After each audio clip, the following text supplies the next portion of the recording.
Hello there, welcome to Minecraft, and today we have time travel in Minecraft. Is that cool enough for you to come back? I think so. This is originally based off Squirtdude's concept of Tracer's recall mechanic, so do go and check that out. But I've expanded it a bit more, added an animation, added a tracker, and I'm going to show you how it all works.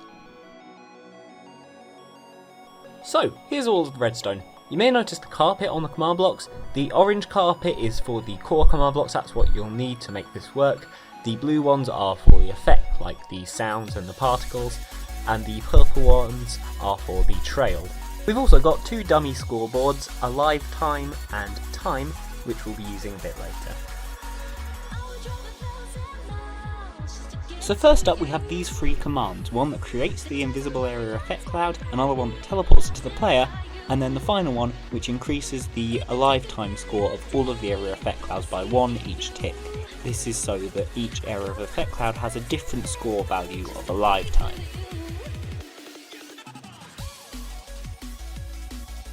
Next we have this row of command blocks that activates whenever the player actually is time travelling backwards.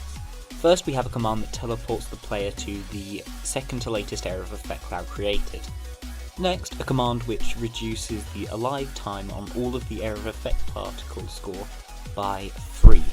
This is done so that when the player teleports again on the next tick, they move backwards and don't stay in the same place. This number can be as low as 2, and you can go higher, and the higher you go, the faster the animation will be, but the more juddery it will be. 3 I found was a good medium without it being too slow.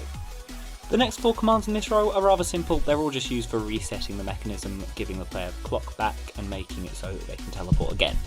This is where the time scoreboard is used, just to keep track of how long the player is using the effect.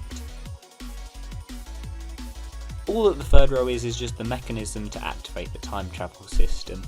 You can use a different method, like using a potion, but I just decided that I'm going to test for dropped clocks, clear the clock, and then you want to set the block on top of the previous row so that you can actually start the time travel effect.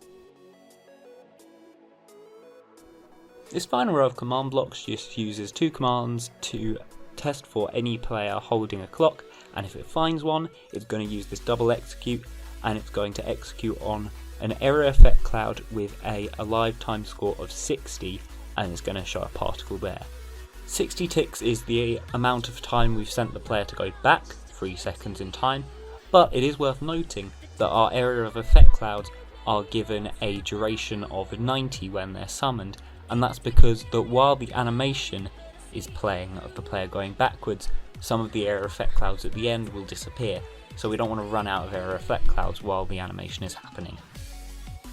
These last 2 optional commands are just the same as the last bit but without the check, so you don't have to be holding an item for these to work, but it's just to show that you can change the scoreboard values around to have different lengths of a trail. For example, one of them just shows the very last position and the bit you'll be teleported to, while the other shows the whole trail. And that's about it. Like I've already said, go check out Squirtdude's video, that's the original base concept, so it's definitely worth having a look at. So I am gonna just state that this might not be a regular thing. I'm not coming back, but you may see 1 or 2 videos occasionally, so until next time, thank you for watching. If you liked the video, give it a like. If you loved it, why not subscribe? Thank you for watching. Bye bye!